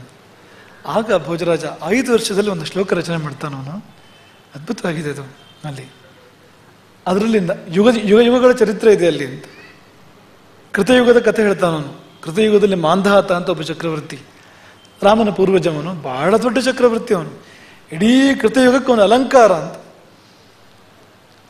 ಅಂತಹ ಚಕ್ರವರ್ತಿ ಇಂದ್ರನೇ ಅವನಿಗೆ ತಾಯಿ ಇಲ್ಲ, ತಂದೆ ತಾಯಿ ಎರಡು ಒಂದೇ. ಮಂಧಾತ ಚಕ್ರವರ್ತಿಗೆ ಯವನಾಶ್ವ ಅಂತ ಅವನ ತಂದೆಯೇ ಅವನಿಗೆ ತಾಯಿ ಅಂತ. ಹಾಗಾಗಿ ಹಾಲು ಯಾರ್ದು ಕುಡಿಬೇಕು ಅನ್ನುವಾಗ ಇಂದ್ರ ಹೇಳಿದಂತೆ ಮಾಂ ಧಾಸ್ಯತಿ, ನನ್ನ ಹಾಲನ್ನು ಕುಡಿತಾನು, ನನ್ನಿಂದ ಅವನು ಹಾಲು ಕುಡಿತಾನೆ ಅಂತೇಳಿ ತನ್ನ ಕೈ ಬೆರಳುಗಳಿಂದ ಅಮೃತವನ್ನು ಸುರಿಸಿದಂತೆ ಮಾಂಧಾತನಿಗೆ. ಹಾಗಾಗಿ ಮಾಂಧಾತ ಅಂತ ಅವನಿಗೆ ಹೆಸರಾಯಿತು ಅಂತ. ಇದರೆಲ್ಲದ ಚಕ್ರವರ್ತಿ ಅವನು ಅಂತ. ಅವನು ಕೃತಯುಗಕ್ಕೆ ಅಲಂಕಾರ, ಆದರೆ ಅವನೀಗಿಲ್ಲ. ಗತಃ ಮಾಂಧಾತಾಚ ಮಹೀಪತಿ ಕೃತಯುಗಾಲಂಕಾರ ಭೂತಃ. ಕೃತಯುಗ ಅಂದರೆ ಯುಗಗಳ ಅಲಂಕಾರ. ಕೃತಯುಗ ಸರ್ವಶ್ರೇಷ್ಠವಾಗಿರ್ತಕ್ಕಂಥ ಯುಗ, ಸತ್ಯಯುಗ ಅದು. ಆ ಯುಗಕ್ಕೆ ಅಲಂಕಾರ ಅವನು ಅಂತ. ಅವನು ಗತಃ ಹೋದ ಅವನು. ಇನ್ನು ತ್ರೇತಾಯುಗಕ್ಕೆ ಬಂದರೆ ಅವನಿಗಿಂತ ದೊಡ್ಡವನು ತ್ರೇತಾಯುಗದಲ್ಲಿ. ಯಾರು? ದಶಾಸ್ಯಾಂತಕ, ದಶಮುಖ ಮರ್ದನ ರಾಮ, ಶ್ರೀರಾಮಚಂದ್ರ. ಅವನು ಬಹುದೊಡ್ಡ ಚಕ್ರವರ್ತಿ, ಇತಿಹಾಸದ ಸರ್ವಶ್ರೇಷ್ಠ ಚಕ್ರವರ್ತಿ ಅವನು ರಾಮ ಅಂದರೆ. ಎಂಥವನು ಅವನು? ಸೇತುರ್ಯೇನ ಮಹೋದಸವು ವಿರಚಿತ, ಮಹಾಸಮುದ್ರಕ್ಕೆ ಸೇತುವೆ ಕಟ್ಟಿದವನು. ಅಂತಹ ರಾಮನ ಈಗ ನಮಗೆ ಧ್ಯಾನಕ್ಕೆ ಮಾತ್ರ ವಿಷಯ, ಭೌತಿಕವಾಗಿ ನಮ್ಮ ಮಧ್ಯೆ ಇಲ್ಲ ಅವನು ಅಂತ. ಆ ಭೌತಿಕ ಸ್ವರೂಪ ಈಗ ಇಲ್ಲ ಅಂತ. ಕ್ವಾಸವು ಎಲ್ಲಿ ರಾಮ ಅಂತ? ಯೋಗಿಗಳ ಹೃದಯದಲ್ಲಿ ಮಾತ್ರ ಅಂತ. ಇನ್ನು ದ್ವಾಪರ ಯುಗಕ್ಕೆ ಬಂದರೆ ಧರ್ಮರಾಜ. ಮಹಾಭಾರತದ ಯುದ್ಧ ಧರ್ಮರಾಜನನ್ನು ರಾಜನನ್ನಾಗಿ ಮಾಡಬೇಕು ಅನ್ನೋ ಕಾರಣಕ್ಕೆ ನಡೆಯಿತು. ಯಾಕೆಂದರೆ ರಾಜತ್ವಕ್ಕೆ ಬೇಕಾಗಿರ್ತಕ್ಕಂಥ ಎಲ್ಲ ಅರ್ಹತೆಗಳು ಅವನಿಗಿದ್ದು ಅಂತ. ಅದಕ್ಕಾಗಿ ಬಹುದೊಡ್ಡ ಕದನವೇ ನಡೆಯಿತು. ಅವನು ಚಕ್ರವರ್ತಿ ಆದ ಕೊನೆಗೆ. ಹೆಸರೇ ಧರ್ಮರಾಜ. ಅವನ ರಥ ನೆಲವನ್ನು ಮುಟ್ತಾ ಇರಲಿಲ್ವಂತೆ, ನೆಲಕ್ಕಿಂತ 4 ಅಂಗುಲ ಮೇಲೆ ನಿಲ್ತಾ ಇತ್ತಂತೆ ಅವನ ರಥ. ಯಾಕೆಂದ್ರೆ ಅಂಥ ಧರ್ಮಾತ್ಮ ಅವನು ಅಂತ. ಅವನ ರಥಧ್ವಜದಲ್ಲಿ 2 ಮೃದಂಗಗಳು, ನಂದ ಮತ್ತು ಉಪನಂದ ಅಂತ. ಅವು ತಾನಾಗಿ ನಾದ ಮಾಡ್ತಾ ಇದ್ವು ಅಂತ, ಯಾರು ನುಡಿಸೋದಕ್ಕೆ ನಾದ ಮಾಡ್ತಾ ಇದ್ವು ಅಂತ. ಅಂತಹ ಧರ್ಮಸ್ವರೂಪಿ ಧರ್ಮರಾಜ ಯುಧಿಷ್ಠಿರ. ಯಾತಾ ದಿವಂ ಭೂಪತೆ, ಅವನಂತವ್ರು ಅನೇಕರು ಸ್ವರ್ಗಕ್ಕೆ ಹೋದರು. ಚಿಕ್ಕಪ್ಪ ಭೋಜ ಬರೀತಾನೆ, ಅವನು ಹೋದ, ಇವನು ಹೋದ, ಮತ್ತೊಬ್ಬನೂ ಹೋದ. ಆದರೆ ನೀನು ಹೋಗ್ತೀಯ, ಹೋಗೋದಿಲ್ಲ ಅಂತೇನಿಲ್ಲ. ಬಹುಶಃ ಹೋಗ್ಬೇಕಾದ್ರೆ ಈ ಭೂಮಿ ತಗೊಂಡು ಹೋಗ್ತೀಯ ಅಂತ ಕಾಣ್ತದೆ ನೀನು ಅಂತ. ಇವ್ರು ಯಾರು ಭೂಮಿ ತಗೊಂಡು ಹೋಗಿಲ್ಲ, ಭೂಮಿ ಬಿಟ್ಟು ಹೋಗಿದ್ದಾರೆ ಇಲ್ಲೇ. ಮಾಂಧಾತನು ಭೂಮಿನ ಇಲ್ಲೇ ಬಿಟ್ಟು ಹೋಗಿದ್ದಾನೆ. ಪ್ರಭು ಶ್ರೀರಾಮಚಂದ್ರ ಕೂಡ ಭೂಮಿ ತಗೊಂಡು ಹೋಗಿಲ್ಲ ಅವನು. ಯುಧಿಷ್ಠಿರ, ನಳ ಮೊದಲಾದವರು ಭೂಮಿ ತಗೊಂಡು ಹೋಗಿಲ್ಲ ಅವರು. ನೈಕೇನಾಪಿ ಸಮಂಗತ ವಸುಮತಿ, ಯಾರ ಜೊತೆಗೂ ಹೋಗಿಲ್ಲ ಭೂಮಿ. ಆದರೆ ಈ ಲಕ್ಷಣ ನೋಡಿದರೆ, ಅಂದರೆ 5 ವರ್ಷದ ಹಸುಳೆಯನ್ನು ಕೊಂದು ರಾಜ್ಯ ಉಳಿಸ್ಕೊಳ್ಳುವ ನಿನ್ನ ಆ ಹಪಹಪೆ ನೋಡಿದರೆ ಬಹುಶಃ ಭೂಮಿ ನಿನಗೆ ಕನಸಲ್ಲಿ ಬಂದು ಹೇಳಿರಬೇಕು ಅಂತ. ನಿನ್ನ ಜೊತೆಗೆ ಬರ್ತಾನೆ, ನೀ ಸತ್ರು ನಿನ್ನ ಜೊತೆಗೆ ಬರ್ತಾನೆ ಅಂತ ಹೇಳಿರಬೇಕು ಅಂತ. ಕಟುಕರ ಹೃದಯ ಬೇಕು ಅರಿಗೂ ಹೋಯ್ತು ಅಂತ ಹೇಳ್ತಾರೆ ಅದನ್ನ ಆ ಶ್ಲೋಕಗಳು ನೋಡಿದಾಗ. ಅವರು ಅವನನ್ನು ಕೊಲ್ಲಲಿಲ್ಲ ಅಂತ, ಭೋಜನನ್ನ ಅಂತ. ಮುಂದೆ ಅವನು ಚಕ್ರವರ್ತಿ ಆಗ್ತಾನೆ ಭೋಜ. ಆದರೆ ಅವನು ಕೊಟ್ಟ ಸಂದೇಶ ಎಷ್ಟು ದೊಡ್ಡದು ಅಂದರೆ, ಈ ಮಮ ಅನ್ನೋದು ಸುಳ್ಳು ಅಂತ. ಅದು ನಮ್ಮದಾಗ ಉಳಿಯೋದಿಲ್ಲ, ಅದು ಇರೋದೇ ಇಲ್ಲ. ಎಷ್ಟು ನೀನುಂಡರೆ, ಈಗ ಕೆಲವರಿಗೆ ತಿನ್ನೋ ವ್ಯಾಮೋಹ, ತಿಂದಷ್ಟು ನಮಗೆ ಉಳಿತದೆ ಅಂದ್ಕೊಳ್ತಾರೆ ಅವರು, ಜಾಸ್ತಿ ತಿಂತಾರೆ ಅವರು. ಅದಕ್ಕೆ ಕಾಗದ ಕವಿ ಹೇಳ್ತಾರೆ, ಎಷ್ಟು ನೀನುಂಡರೆ, ನೀನು ಎಷ್ಟು ಊಟ ಮಾಡಿದ್ರೇನು, ಆ ಊಟ ಮಾಡಿದ್ದೆಲ್ಲ ಮಾಮ ಅಂತ ಆಗ್ಲಿಕ್ಕೆ ಸಾಧ್ಯ ಇಲ್ಲ ಅಂತ. ಪುಷ್ಟಿ ಮೈಗೆ ಆಗುವುದು ಹೊಟ್ಟೆ ಜೀರ್ಣಿಸುವಷ್ಟೇ ಅಂತ, ಮಿಕ್ಕುದೆಲ್ಲ ಕಸ. ಎಷ್ಟು ಗಳಿಸಿಟ್ಟೊಡೆಂ, ಎಷ್ಟು ಗಳಿಸಿಟ್ಟೊಡಂ ನಿನಗೆ ದಕ್ಕುವುದು ಎಷ್ಟು, ಮುಷ್ಟಿ ಪಿಷ್ಟವು ತಾನೆ. ಅಷ್ಟೇ ತಾನೆ, ಬಟ್ಟೆ ಊಟ ಅಷ್ಟೇ ತಾನೆ ಕೊನೆಗೆ ದಕ್ಕೋದು. ಅದಕ್ಕಿಂತ ಹೆಚ್ಚೇನು ದಕ್ಕಲಿಕ್ಕೆ ಸಾಧ್ಯ ನಿನಗೆ? ನಾನೇಕೆ ಹೀಗೆ ಅನ್ನೋ ಪ್ರಶ್ನೆಗೆ ಉತ್ತರ ಅಲ್ಲಿದೆ. ಈ ಮಮತ್ವವೇ ನನ್ನದು ಅನ್ನೋ ಭಾವವೇ ನಮ್ಮ ಈಗಿನ ಇಂದಿನ ಸ್ಥಿತಿಗಳಿಗೆ ಕಾರಣ. ಈಗ ನಾನೇಕೆ ಹೀಗೆ ಅಂದರೆ, ಈ ಸಂಸಾರ ಚಕ್ರದಲ್ಲಿ ನಾವು ಬದ್ಧರಾಗಿದ್ದೇವಲ್ಲ, ದುಃಖ ಅನುಭವಿಸ್ತಿದ್ದೇವಲ್ಲ, ದುಃಖ ಸಣ್ಣದಿರ್ಬೋದು ಅಥವಾ ಭವರೋಗ ಇರ್ಬೋದು, ಸಂಸಾರ ದುಃಖ ಇರ್ಬೋದು, ಎಲ್ಲ ದುಃಖಕ್ಕೂ ಕಾರಣ ನನ್ನದು ಅನ್ನೋದಂತ. ಎಲ್ಲ ಕಲಹಗಳು, ಎಲ್ಲ ಯುದ್ಧಗಳು ಅದರಿಂದಲೇ ಬಂದಿರುವಂಥದ್ದು. ಈ ಮಹಾಭಾರತ ಯುದ್ಧ ನಡೆಯಿತು. ಯಾಕೆ ನಡೀತು? ದುರ್ಯೋಧನ ಮಮ ಅಂತಂದ, ಪಾಂಡವರಿಗೆ ಸೇರಿದ ರಾಜ್ಯವನ್ನು ಮಮ ನಂದು ಅಂತಂದ. ಮಹಾಭಾರತ ಯುದ್ಧ ಆಯಿತು. ಅವರು ಸತ್ರು, ಇವರು ಸತ್ರು, ಎಲ್ಲರೂ ಸತ್ರು. ಕೊನೆಗೆ ಬದುಕಿದವರು ಸತ್ತರೆ ಸುಖ ಏನಿದೆ? ರಾಮಾಯಣ ತಗೊಳ್ಳಿ, ಅಲ್ಲೇನಾಯ್ತು? ರಾವಣ ಮಮ ಅಂತಂದ, ರಾಮನಿಗೆ ಸೇರಿದವಳು ಸೀತೆ ಮಮ ಅಂತಂದ, ಶುರುವಾಯಿತು ಯುದ್ಧ. ಅಲ್ಲಿ ನೀವು ಎಲ್ಲೇ ಹೋಗಿ ನೋಡಿದರೂ ಕೂಡ ಎಲ್ಲ ಕಲಹಗಳ ಹಿಂದೆ, ಎಲ್ಲ ಕ್ಲೇಶಗಳ ಹಿಂದೆ, ಎಲ್ಲ ದುಃಖಗಳ ಹಿಂದೆ ಅದಿದೆ. ಈ ಪಕ್ಕದ ಮನೆ ಎರಡಡಿ ಆಸ್ತಿ ಮಮ ಅಂತಂದು ಕೂಡ ಶುರುವಾಯಿತು ವ್ಯಾಜ್ಯ ಅಂತ. ಅಲ್ಲೇ ಆ 2 ಅಡಿಗಾಗಿ ಅವನು ಎಷ್ಟು ಕಳ್ಕೊಂಡ್ಬಿಡ್ತಾನೆ ಅಂತ. 2 ಎಕರೆ ಕಳ್ಕೊಂಡ್ಬಿಡ್ತಾನೆ 2 ಅಡಿಗಾಗಿ ಅಂತ. ಅಷ್ಟು ಹಣ ಕಳ್ಕೊಳ್ತಾನೆ, ನೆಮ್ಮದಿ ಕಳ್ಕೊಳ್ತಾನೆ, ಆರೋಗ್ಯ ಕಳ್ಕೊಳ್ತಾನೆ. ಹಾಗಾಗಿ ನೆಮ್ಮದಿಯ ಸೂತ್ರ ಅಲ್ಲಿದೆ. ನೀನೇ ಇಟ್ಕೊಳಪ್ಪ, ನೀ ಬಿಟ್ಬಿಡು ಅಂತಲ್ಲ, ನಂದು ಅಂತ ಅನ್ಕೊಳ್ಬೇಡ, ಅವನದ್ದು ಅಂತ ಅನ್ಕೋ. ಆಯ್ತು, ನಿನ್ನ ಬದುಕು ಸಂತರ ಬದುಕಾಗ್ತದೆ. ಶ್ರೀವೈಷ್ಣವರಲ್ಲಿ ಅಂಥದ್ದೊಂದು ಭಾಷೆ ಇದೆ, ಒಳ್ಳೆ ಭಾಷೆ ಇದೆ. ಮಕ್ಕಳೆಷ್ಟು ಅಂತ ಕೇಳಿದರೆ, ಈಗ ಇಲ್ಲ, ಅದೆಲ್ಲ ಹೋಗಿದೆ. ಹಳೆಯ ಶ್ರೀವೈಷ್ಣವರ ಶಿಷ್ಟಾಚಾರದಲ್ಲಿ ಏನೋ ಭಗವಂತಂದಾಗಿ 3 ಅಂತ ಅನ್ನೋ ಮಾತನಾಡ್ತಿದ್ರು ಅಂತ. ಒಳಿತು ಎಲ್ಲಿದ್ರು ಕೂಡ ತಗೊಳ್ಬೇಕು ನಮ್ಮ ಅಂತ. ನನ್ನ ಮಕ್ಕಳು ಅಂತ ನಾವು ಇದಿಲ್ಲ ಅಂತ. ಏನು ಅವನದ್ದಾಗಿ 3 ಜನ ಮಕ್ಕಳು, 2 ಮಕ್ಕಳು. ವಸ್ತುಗಳು ನಾವು ಇಟ್ಕೊಡೋದ್ರಲ್ಲಿ ದೋಷ ಇಲ್ಲ, ಅನುಭವಿಸೋದ್ರಲ್ಲೂ ಕೂಡ ದೋಷ ಇಲ್ಲ. ನಂದು ಅಂತ ಅಂದ್ಕೊಳ್ತೇವಲ್ಲ, ಅಲ್ಲಿದೆ ಎಲ್ಲ ಸಮಸ್ಯೆಗಳು ಕೂಡ. ಅವನದ್ದು. ನಾವೇನು ಅಂದರೆ ಭರತನವಲ್ಲ ಅನುಪಾಲನ ಕ್ರಿಯರು ನಾವು, ಅಷ್ಟೇ. ನಾವು ಭರತನ ಹಾಗೆ. ರಾಜ್ಯ ಭರತನದ್ದ ಅಂದರೆ ಭರತನದ್ದಲ್ಲ, ಭರತನದಲ್ಲವ ಅಂದ್ರೆ ಭರತನದ್ದು ಹೌದು ಅಂತ. ಹಾಗಿದ್ದಂತೆ ಅವನು. ಮಮತ್ವದ ಪ್ರಶ್ನೆ ಬಂದಾಗ ಅಣ್ಣನದ್ದು, ನನ್ನದಲ್ಲ ಅಂತ. ಕರ್ತವ್ಯದ ಪ್ರಶ್ನೆ ಬಂದಾಗ ನಾನೇ ಮಾಡಬೇಕಾಗಿರೋದು ಅಂತ. ಅದು ಭರತ. ಒಡರಿಸುವನೆಲ್ಲವನ್ ಅದಾವುದು ತನ್ನದಲ್ಲ. ಎಷ್ಟು ಚೆನ್ನಾಗಿದೆ ನೋಡಿ. ಒಡರಿಸುವನೆಲ್ಲವನ್, ಎಲ್ಲ ನೋಡ್ಕೊಡ್ತಾನೆ, ಎಲ್ಲ ಮಾಡ್ತಾನೆ ಭರತ. ಅದಾವುದು ತನ್ನದಲ್ಲ. ಬಿಡನೊಂದನು ರಾಜ್ಯ ತನ್ನದಲ್ಲವೆಂದು ಯಾವುದನ್ನು ಬಿಡೋದಿಲ್ಲ ಅವನು. ಯಾವ ಕರ್ತವ್ಯನೂ ಬಾಕಿ ಮಾಡೋದಿಲ್ಲ. ರಾಮ ಮಾಡಬೇಕಾಗಿದ್ದ ಅಥವಾ ರಾಜನ ಎಲ್ಲ ಕರ್ತವ್ಯಗಳನ್ನ ಮಾಡ್ತಾನೆ. ಬಿಡನೊಂದನು, ಹೇಗೂ ರಾಮನದ್ದು ನೋಡ್ಕೊಳ್ಳಿ, ಅವನು ಬಂದ ಮೇಲೆ ಹಾಳು ಬಿದ್ದರೆ ಹಾಳು ಬೀಳ್ತದೆ, ಅದಿಲ್ಲ. ಬಿಡನೊಂದನು ರಾಜ್ಯ ತನ್ನದಲ್ಲವೆಂದು. ಎಷ್ಟು ಚೆನ್ನಾಗಿದೆ ನೋಡಿ ಭಾವ ಅದು ಅಂತ. ನಡವಂ ಸ್ವತಂತ್ರದಲ್ಲಿ ಅಂತ. ಅವನಿಗೆ ಯಾರು ಹೇಳೋದು ಕೊಡೋರಿಲ್ಲ ಅಲ್ಲಿ. ಅವನಿಗೆ ದೊರೆ, ಅವನಿಗೆ ಬಾಸ್ ಯಾರೂ ಇಲ್ಲ ಅಲ್ಲಿ. ಅಪ್ಪನೂ ಇಲ್ಲ, ಅಣ್ಣನೂ ಇಲ್ಲ. ಅವನೇ ಸರ್ವಾಧಿಕಾರಿ ಒಂದು ದೃಷ್ಟಿಯಿಂದ. ನಿರ್ಣಯಗಳನ್ನ ಅವನೇ ತಗೋಬೇಕು. ಹಾಗಾಗಿ ನಡವಂ ಸ್ವತಂತ್ರದಲ್ಲಿ ಅಂತ. ಆದರೆ ಸಲ್ಲಿಸುತ್ತೆ ವಿಧೇಯತೆಯ ಅಂತ. ನಿತ್ಯ ಪಾದುಕೆ ಮುಂದೆ ತನ್ನ ವಿಧೇಯತೆ ಅಂತ ತೋರಿಸ್ತಾನೆ. ಪಾದುಕೆ ಮುಂದೆ ಹೋಗಿ ನಿವೇದನೆ ಮಾಡ್ತಾನೆ. ಏನು ಮಾಡಬೇಕಾದ್ರೂ ಹೋಗಿ ಪಾದುಕೆ ಮುಂದೆ ನಿವೇದನೆ ಮಾಡ್ತಾನೆ, ಕೇಳ್ತಾನೆ. ಏನು ಬಂದರೂ ಪಾದುಕೆ ಸಮರ್ಪಣೆ ಮಾಡ್ತಾನೆ. ನಡವಂ ಸ್ವತಂತ್ರದಲ್ಲಿ ಸಲ್ಲಿಸುತ್ತೆ ವಿಧೇಯತೆಯ ಕಡು ಯೋಗಿ ಭರತನಲ್ಲ. ಅದನ್ನೇ ಅವ್ರು ಹೇಳಿದರು ಕೊನೆಯಲ್ಲಿ. ಕಗ್ಗದ ಕವಿ ಆ ಭರತನ ಪ್ರಕರಣವನ್ನು ಪರಿವರ್ತನೆ ಮಾಡಬೇಕಾದ್ರೆ ಹೇಳ್ತಾರೆ, ಅರಸನ ಉಳಿಗ ನಮ್ಮ ಸಂಸಾರದ ಆಡಳಿತ. ಈ ನಮ್ಮ ಸಂಸಾರವೇ ಆದರೂ ಕೂಡ ಅದು ರಾಮನದ್ದನ್ನು ಪಾವಿಸ್ಕೊಂಡು ನೀರು ಅಂತ ಅಲ್ಲಿರುವಂತ. ಧರೆಯೇ ಕೋಸಲ, ಈ ಭೂಮಂಡಲವೇ ಕೋಸಲ. ಪರಬ್ರಹ್ಮನೇ ರಘುವರನು, ರಾಮನೇ ಪರಬ್ರಹ್ಮ. ಭರತನವರ ಅನುಪಾಲನ ಕ್ರಿಯರು ನಾವು. ನಮ್ಮ ಕೆಲಸ ಭರತನ ಕೆಲಸ, ನಮ್ಮ ಪಾತ್ರ ಭರತನ ಪಾತ್ರ. ಅವನದ್ದು ಕಸ್ಟೋಡಿಯನ್ ನಾವು, ನೋಡ್ಕೊಳ್ಳೋರು ನಾವು. ಸದ್ಯಕ್ಕೆ ಭರತನ ಬಲು ಪಾಲನ ಅವನದ್ದು, ಅನುಪಾಲನ ನಮ್ಮದು ಅಂತ. ಅನುಪಾಲನ ಕ್ರಿಯರು ನಾವು. ಅರಸನೋಳಿಗ ನಮ್ಮ ಸಂಸಾರದ ಆಡಳಿತ ಹರುಷದಂ ಸೇವಿಸಲು. ಅದನ್ನೇ ಈಗ ಕಮರದ ಎಲೆ ಅಂತ ಹೇಳ್ತಾರಲ್ಲ, ನೀರೊಳಗಿರ್ತಕ್ಕಂಥ ಕಮರದ ಎಲೆ, ನರಳಿ ತಲಗತ, ಆ ಪದ್ಮಪತ್ರ ಮೇವಾಂಬಸಿ, ಅದು ಇದೆ ಅಂತ. ನೀರೊಳಗಿದ್ದ ಕಮಲ, ಆದರೆ ನೀರಿನ ಸ್ಪರ್ಶ ಇಲ್ಲ.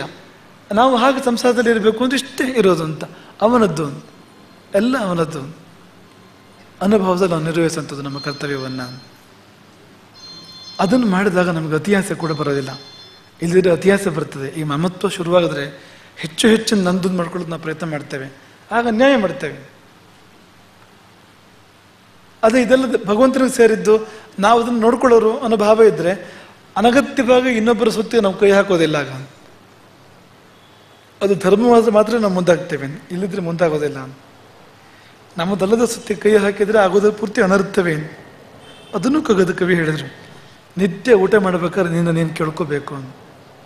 ಅನ್ನ ಉಣುವೊಂದು ಕೇಳಿ, ಪ್ರತಿನಿತ್ಯ ಊಟ ಮಾಡಬೇಕಾದ್ರೆ ನಿನಗೆ ನೀನೇ ಒಂದು ಪ್ರಶ್ನೆ ಕೇಳಬೇಕು. ಪ್ರಶ್ನೆ ಏನು ಅಂದರೆ, ಅದನ್ನು ಬೇಯಿಸಿದ ನೀರು ನಿನ್ನ ದುಡಿತದ ಬೆಮರು, ಪೆರರ ಕಣ್ಣೀರು. ಈ ಅನ್ನ ಬೇಯಿಸಿದ ನೀರು ನಿನ್ನ ಬೆವರಾದು, ನಿನ್ನ ದುಡಿತದ ನಿನ್ನ ಶ್ರಮದ ಬೆವರಾದು, ಅಥವಾ ಯಾರದ್ದು ಕಣ್ಣೀರ? ಅಂದರೆ ಯಾರನ್ನು ನೋಯಿಸಿ ಯಾರೋ ಸುತ್ತನ್ನು ಕಿತ್ಕೊಂಡು ನೀನು ಊಟ ಮಾಡ್ತಾ ಇದೀಯಾ, ಅಥವಾ ನಿನ್ನ ಶ್ರಮವ? ಎಲ್ಲ ಬಸಿ ನಿಜ ಕರ್ಮೋಪಾತಂ ಬಿತ್ತಂ. ನಿಜ ಕರ್ಮೋಪಾತಂ ಶಂಕರಾಚಾರ್ಯ ಹೇಳ್ತಾರೆ, ನಿನ್ನ ಕರ್ಮದಿಂದ ಸಂಪಾದನೆ ಮಾಡಿದಂಥ ಸಂಪತ್ತು ವಿತ್ತ, ನಿನ್ನ ಶ್ರಮದಿಂದ, ನಿನ್ನ ಸ್ವಯಂ ಪರಿಶ್ರಮದಿಂದ ನಿಂದಿರ್ಬೇಕಲ್ಲೇನಾದ್ರು. ಹಾಗೆ ಸಂಪಾದನೆ ಮಾಡಿದ ಸಂಪತ್ತಲ್ಲಿ ಊಟ ಮಾಡ್ತಾ ಇದೆಯಾ, ಅಥವಾ ಯಾರಿದ್ದೋ ಇನ್ಯಾರಿಗೂ ಸೇರಿದ್ದದು? ಇನ್ನೊಬ್ಬರ ಕಣ್ಣೀರಲ್ಲಿ ಅನ್ನ ಬೇಯಿಸಿ ಊಟ ಮಾಡಬೇಡ, ನಿನ್ನ ಬೆವರಲ್ಲಿ ಬೇಯಿಸಿ ಊಟ ಮಾಡು ಅನ್ನವನ್ನ. ಮತ್ತೆ ಆಯ್ತು, ನೀನೇ ದುಡ್ದು ನೀನೇ ಸಂಪಾದನೆ ಮಾಡಿದೆ, ಅದರಷ್ಟು ನೀ ತಿನ್ಬೇಡ. ತಿನ್ನು ನೀ ಜಗಕ್ಕೆ ತಿನ್ನಲಿತ್ತ ಅನಿತ. ತಿನ್ನು ನೀ, ಮೊದಲು ಹೇಳಿದ್ದದೇ. ನೀನು ಮೊದಲು ಕೊಡು ಅಂತ ಹೇಳಿಲ್ಲ ಕಗ್ಗದ ಕವಿ, ತಿನ್ನು ಅಂತಲೇ ಹೇಳ್ತಾರೆ. ತಿನ್ನು ನೀ, ಆದರೆ ಜಗಕ್ಕೆ ತಿನ್ನಲಿತ್ತು ಅನಿತ. ಒಂದಿಷ್ಟು ಜಗತ್ತಿಗೂ ತಿನ್ನಕ್ಕೊಟ್ಟು ಆಮೇಲೆ ತಿನ್ನು ನೀನು. ಮಿಕ್ಕು ಊಟ ಜೀರ್ಣಿಸದ ಋಣಶೇಷ. ಹಾಗೆ ನೀನು ಜಗತ್ತಿಗೆ ಏನೂ ಕೊಡದ ನೀನೇ ತಿಂದರೆ ಅದು ಜೀರ್ಣಿಸದ ಋಣಶೇಷ, ಜೀರ್ಣ ಆಗೋದಿಲ್ಲ. ಅದೇ ನಿನ್ನನ್ನು ಜೀರ್ಣ ಮಾಡುತ್ತೆ. ನೀನು ಅದನ್ನು ಜೀರ್ಣ ಮಾಡೋದಿರಲಿ, ಅದೇ ನಿನ್ನನ್ನು ಜೀರ್ಣ ಮಾಡುತ್ತೆ. ಈ ಅತಿ ಆಸೆಯಿಂದಲೇ, ಅಂದರೆ ನಮ್ಮದಲ್ಲದನ್ನು ನಾವು ಆಸೆ ಪಟ್ಟಿದ್ರಿಂದಲೇ ಎಲ್ಲ ಅನರ್ಥಗಳು ಬರುವಂಥದ್ದು. ಅದರ ಮೂಲ ಎಲ್ಲಿದೆ ಅಂದರೆ, ನಾನು ನನ್ನದನ್ನು ಭಾವದಲ್ಲಿದೆ, ಮಮತ್ವದಲ್ಲಿದೆ. ಅದು ಹೇಗೆ ಅಂದರೆ, ಮಾದಕ ವಸ್ತು ಇದ್ದ ಹಾಗೆ ಅದು ಮಮತ್ವ ಅನ್ನೋದು. ಒಂದಿಷ್ಟು ನಂದು ಅಂತ ಆಗ್ತಿರೋ ಹಾಗೇನೆ ಅಷ್ಟು ಬೇಕು, ಇನ್ನಷ್ಟು ಬೇಕು, ಮತ್ತಷ್ಟು ಬೇಕು ಅಂತ ವ್ಯಾಮೋಹ ವಿಸ್ತಾರ ಆಗ್ತಾ ಹೋಗ್ತದೆ. ಕೊನೆಗೆ ಅದೊಂದು ರೀತಿ ಭೂತವಾಗಿ ನಮ್ಮನ್ನು ಬರಿ ತಗೊಳುತ್ತೆ, ಇನ್ನೊಬ್ಬರನ್ನು ಕೂಡ ಪೀಡೆಗೊಳಪಡಿಸುತ್ತೆ. ಹಾಗಾಗಿ ನಾನೇಕೆ ಹೀಗೆ ಅನ್ನೋದಕ್ಕೆ ಉತ್ತರ ಅಲ್ಲೇ ಇದೆ, ಆ ನಾನು ಅಲ್ಲೇ ಇದೆ. ನಂದು ಅಂತ ಅಂದ್ಕೊಂಡಿಲ್ಲ, ಬಂತು ಎಲ್ಲ ಸಮಸ್ಯೆ. ನಿಜವಾಗಿ ನಿಂದಲ್ಲ. ಈಗ ನೀನು ಸೃಷ್ಟಿಕರ್ತನ ಇದಕ್ಕೆ ಅಲ್ಲ.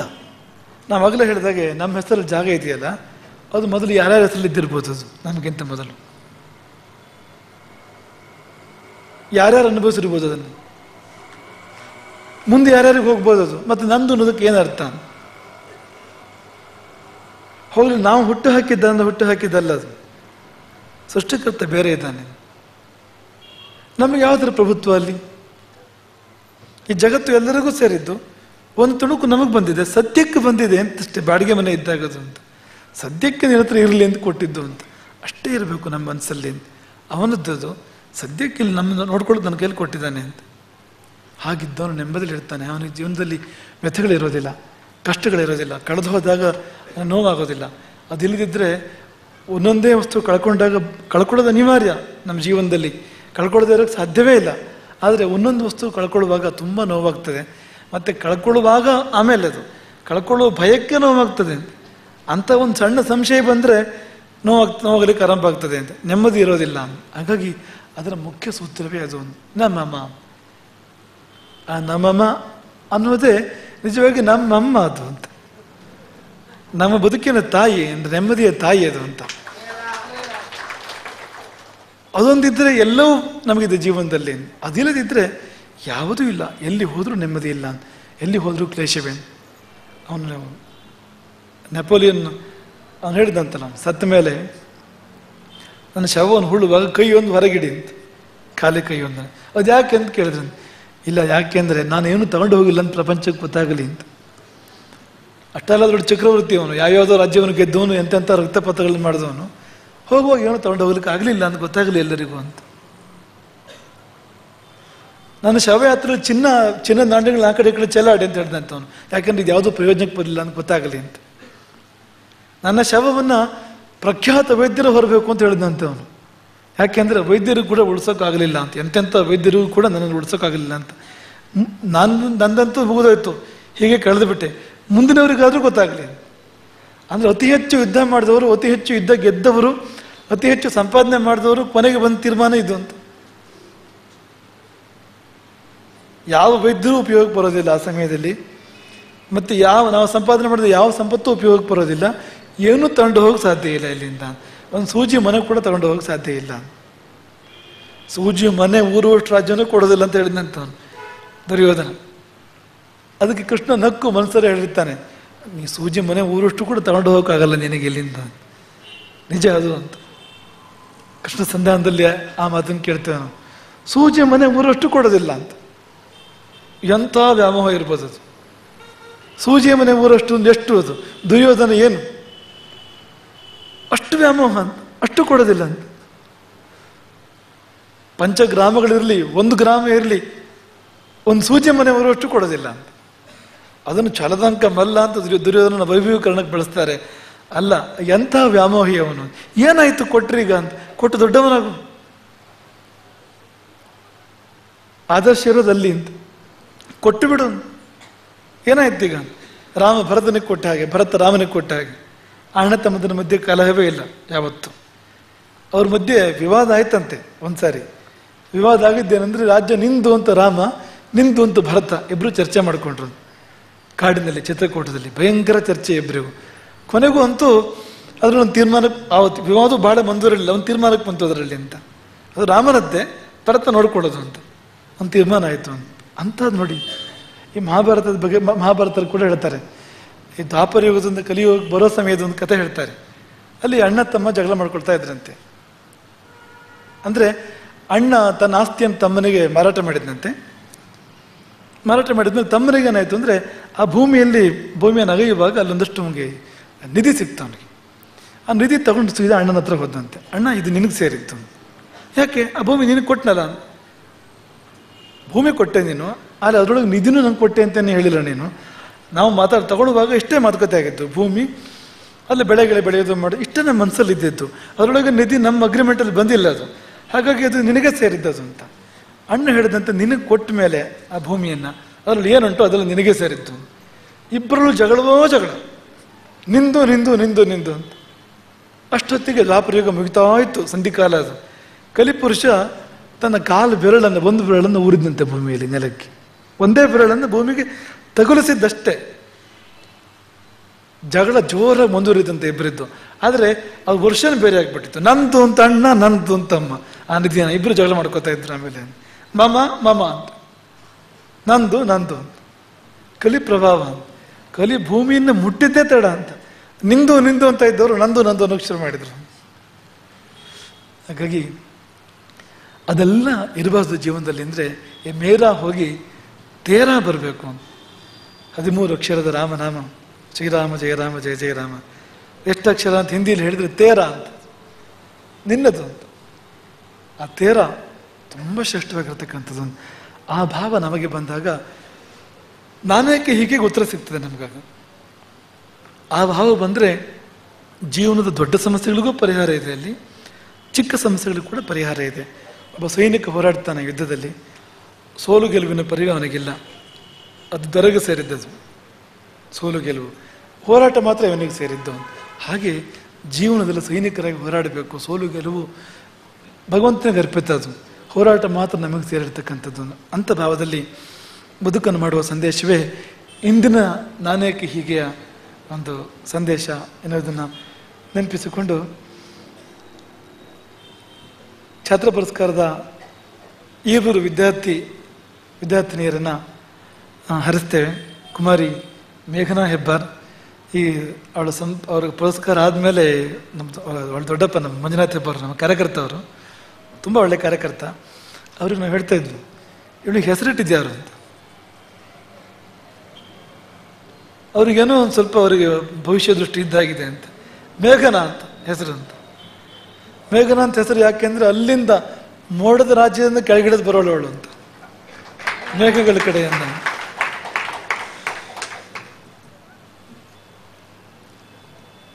ಈ ಸಮ್ಮಾನ ಯಾವುದಕ್ಕೆ ಅಂದರೆ ಅವಳಿಗೆ ಆಕೆ ಮಾಡಿರ್ತಕ್ಕಂಥ ಸಮ್ಮಾನ ಆ ಸ್ಥೈರ್ಯಕ್ಕೆ, ಆ ಧೈರ್ಯಕ್ಕೆ.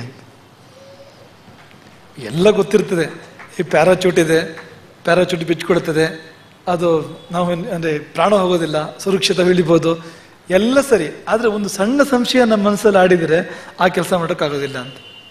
ಒಂದು ಸಣ್ಣ ಸಂಶಯ, ಸಣ್ಣ ಅನುಮಾನ, ಅಂತ ಯಾವ ಸಂಶಯವೂ ಇಲ್ಲದೆ ಇದ್ದವರು ಇಂಥ ಸಾಧನೆಗಳು ಮಾಡ್ಬೋದು.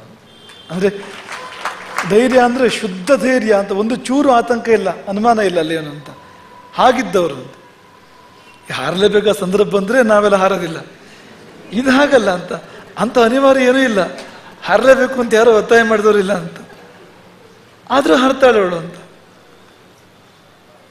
ಮೆಚ್ಚುವಂಥದ್ದು. ಅದು ಕೂಡ ಹುಡುಗಿಯಾಗಿ. ಹುಡುಗರಿಗೆ ಇರಬೇಕಾದ ನಿಜವಾಗಿ ಹುಡುಕ್ಬೇಕಾಗಿದೆ ಅದನ್ನು ಎಲ್ಲಿದೆ ಅಂತ. ಆದರೆ ಒಬ್ಬಳು ಕನ್ನಿಕೆ ಇಂಥ ಸಾಹಸ ಮಾಡ್ತಾಳೆ ಅಂತ.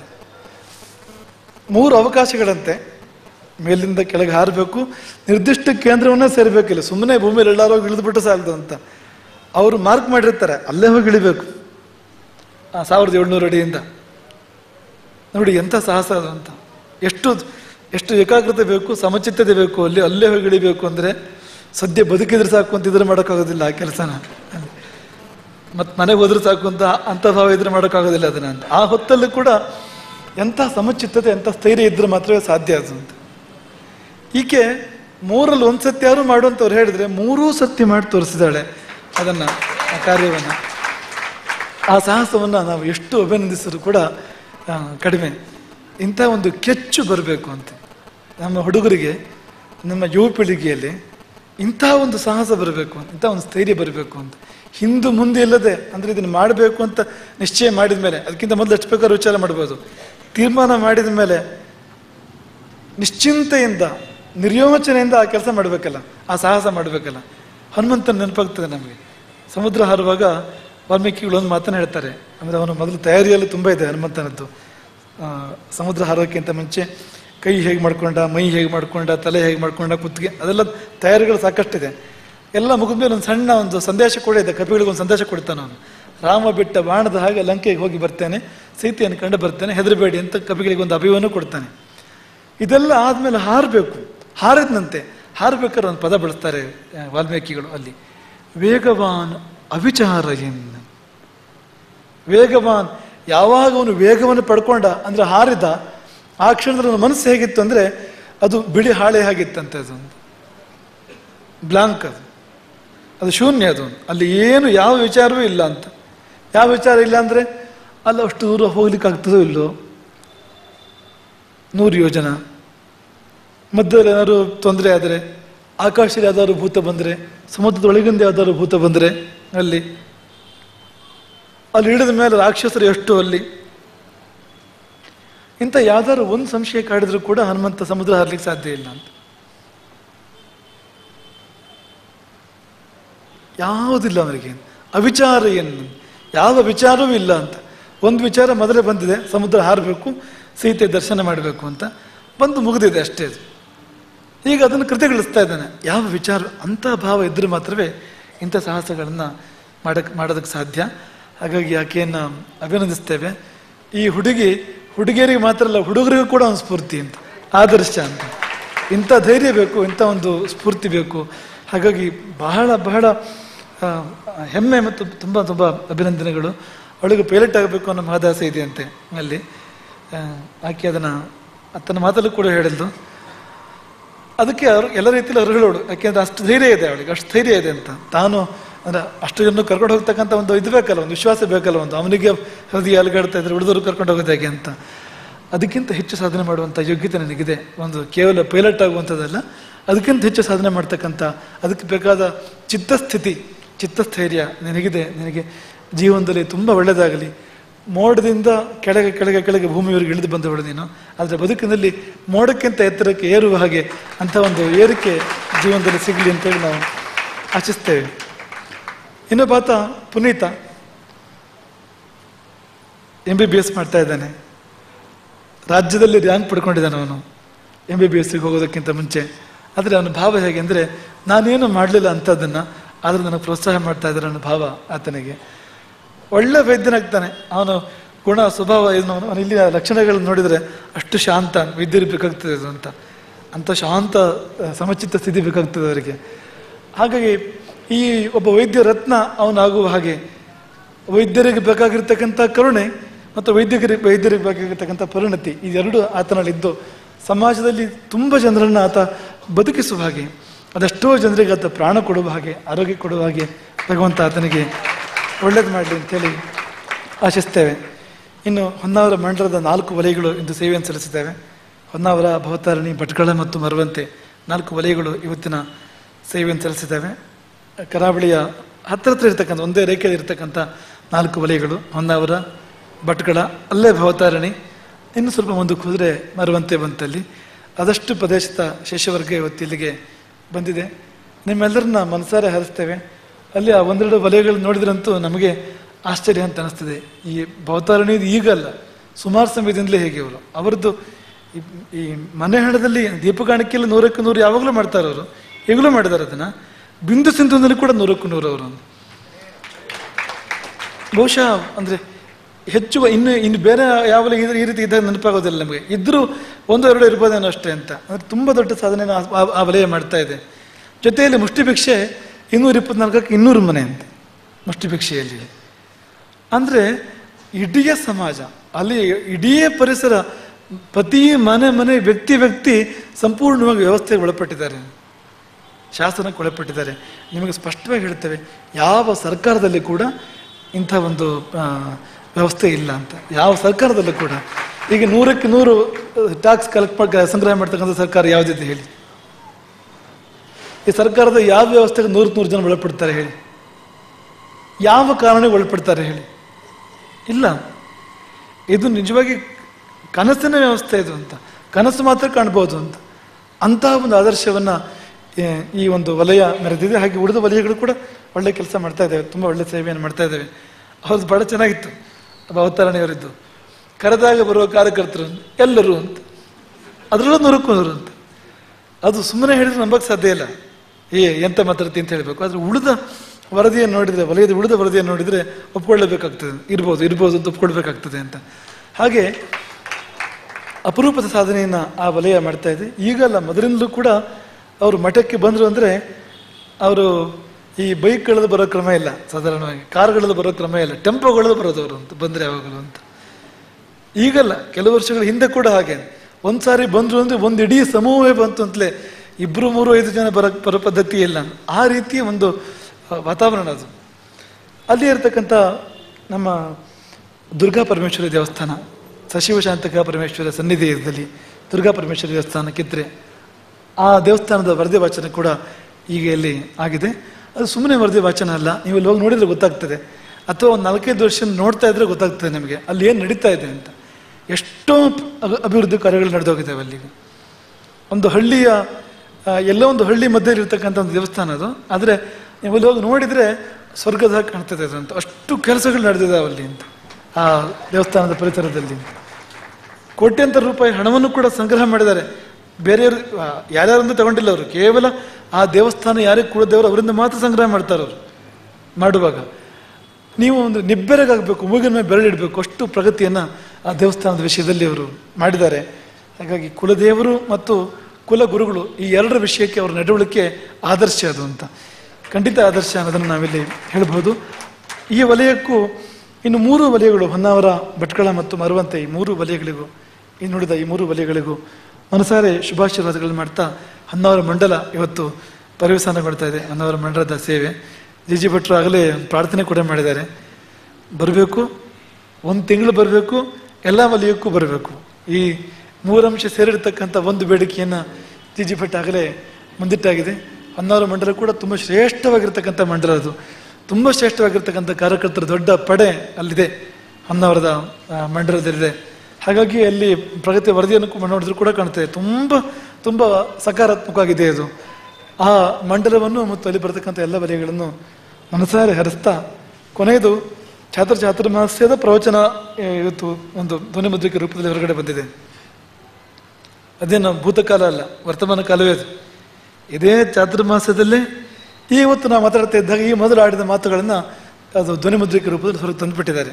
ಏನು ವೇಗ ಅಂದರೆ ಬಹುಶಃ ಅಂದರೆ ಇನ್ನೇನಾದ್ರು ದಿವ್ಯ ಶಕ್ತಿಯವರಿಗಿದ್ರೆ ನಾಳೆ ಮಾಡೋ ಪ್ರವಚನ ಇವತ್ತೇ ಸಿಡಿ ತಂದುಬಿಡ್ತಿದ್ರೆ ಏನೋ. ಅದೊಂದು ಮಾಡಿಲ್ಲ. ಎಂತೆಂಥ ಕೆಲಸಗಳು ನಡೆದಿದ್ದೇವೆ ಅಂದರೆ ಮಠದ ಕಾರ್ಯಕರ್ತರು ಎಂತೆಂಥ ಕಾರ್ಯಕರ್ತಿದ್ದಾರೆ ಅಂದರೆ ಕೆಲವು ರಾಮಕಥೆಗಳಲ್ಲಿ ಆ ರಾಮಕಥೆಯದ್ದೇ ಸಿಡಿ ಬಿಡುಗಡೆ ಆಗಿದೆ. ಅಷ್ಟು ವೇಗ ಜೊತೆಗೆ ಅಂತ ಹೀಗೆ ಮಾತಾಡ್ತಾ ಇದ್ರೆ ಹೀಗೆ ಸಿಡಿ ಬರ್ತದೆ ಅನ್ನೋ ಹಾಗೆ ಅಂತ. ಹಾಗೆ ಅಂದರೆ ನಿಬ್ಬೆರಗುಗೊಳಿಸ್ತಕ್ಕಂಥ ವೇಗವನ್ನು ಪ್ರಕಾಶನ ತೋರಿಸ್ತಿದೆ ಮತ್ತು ಕಾರ್ಯಕರ್ತರು ತೋರಿಸಿದ್ದಾರೆ. ಅವರನ್ನು ಮನಸಾರೆ ಅರಸ್ತಾ ಈ ದಿನ ಇಲ್ಲಿ ಬಂದು ಸೇರಿರ್ತಕ್ಕಂಥ ನಿಮ್ಮೆಲ್ಲರಿಗೆ ರಾಮ ಶ್ರೇಯಸ್ಸನ್ನುಂಟು ಮಾಡಲಿ, ಶಂಕರಾಚಾರ್ಯರು ಶ್ರೇಯಸ್ಸನ್ನುಂಟು ಮಾಡಲಿ, ನಿಮಗೆಲ್ಲರಿಗೂ ತುಂಬ ಕೊಡಲಿ ರಾಮ. ನೀವು ಕೇಳದ್ದು ನಿಮಗೆ ನಿಜವಾಗಿ ಬೇಕಾಗಿರುವಂಥದ್ದು ತುಂಬ ಕೊಡಲಿ. ಆದರೆ ನಂದು ಅನ್ನೋ ಭಾವ ಮಾತ್ರ ನಿಮಗೆ ಬರದೇ ಇರೋ ಹಾಗೆ ನೋಡ್ಕೊಳ್ಳಿ. ಆ ನಿರ್ಮಮತೆಯನ್ನು, ಆ ನಿರ್ಲಿಪ್ತತೆಯನ್ನು, ಅದರ ಪಕ್ಕದಲ್ಲಿದೆ ನೆಮ್ಮದಿ, ಅದರ ಪಕ್ಕದಲ್ಲಿದೆ ಪರಮಶಾಂತಿ. ಆ ನಿರ್ಮಮತೆಯನ್ನು ರಾಮ ನಿಮಗೆಲ್ಲರಿಗೂ ಕೊಡಲಿ, ಎಲ್ಲರಿಗೂ ಒಳಿತಾಗಲಿ ಅಂತ ಅಪ್ಪಣೆ ಆಗ್ತದೆ. ಹರೇ ರಾಮ.